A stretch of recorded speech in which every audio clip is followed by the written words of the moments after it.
ఎవరో నిన్న చెప్తున్నారు బాలకృష్ణ గారు తాగి వచ్చి అసెంబ్లీకి వచ్చారు అని. ఎందుకు అట్లా పర్మిషన్ ఇచ్చారు తాగి రావచ్చా అని. ఆ అసెంబ్లీకి ఉన్న పవిత్రత ఎప్పుడో పోయింది. అది కొత్తగా ఏముంది, ఏడ్చింది తెచ్చింది, అదేమన్నా అసెంబ్లీ లాగా ఉందా? పశువుల కొట్టంలాగా ఉండేది కదా పోయిన 5 ఏళ్ళు 10 ఏళ్ళు కూడా. కొడాలి నానేమో ఆడేమో మనిషి పుట్టావా గాడిద పుట్టావా ఇవన్నీ ఇవన్నీ బూతులు ఎన్ని కథ. ఆయనలో తమిళ సీతారామేమో ఆడు ఎకిలిగాడేమో అక్కడ కూర్చొని స్పీకర్గా ఉన్న పోస్ట్లో ఉండి కూర్చొని ఎకిలి మాటలు ఎకిలి ఇంట ఎంజాయ్ చేస్తూ కూర్చున్నాడు. రోజనేమో ఎంకరేజ్, అదేమో రోజమ్మ ఏళ్ళతో అట ఇట బూతులు, పచ్చి బూతులు. అసెంబ్లీ లాగా ఉంచారా?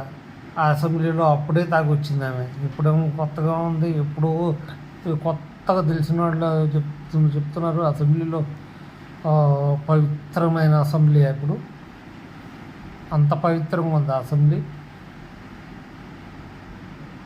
ఒకప్పుడు అసెంబ్లీ అంటే అది ఒకటి పద్ధతి పాడు ఉండేవి. ఇప్పుడేంటి అన్ని బూతులు తెచ్చుకోవటమే. చిన్నపిల్లలు కాదు, ఆ బయట కుక్కలు ఉంటాయి చూడు, ఆ కుక్కల్ని అయ్యన్నా సరిగ్గా అరుతాయి, మురుగుతాయి.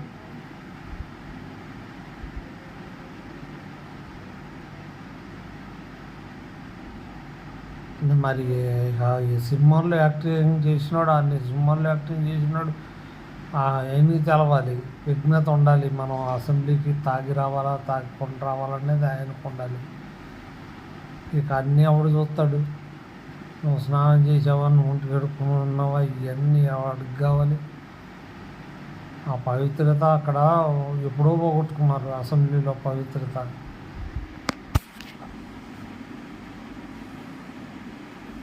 ఒకప్పుడు తమిళనాడులో అసెంబ్లీలో కరుణానిధి జయలలిత చీర పట్టుకుని లాగితే అప్పుడు రాద్ధాంతం చేశారు.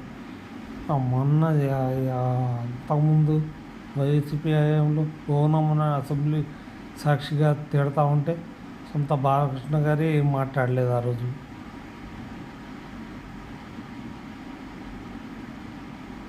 అంత పళ్ళికలు ఇచ్చుకుంటూ కూర్చున్నారు కదా ఎమ్మెల్యేలు.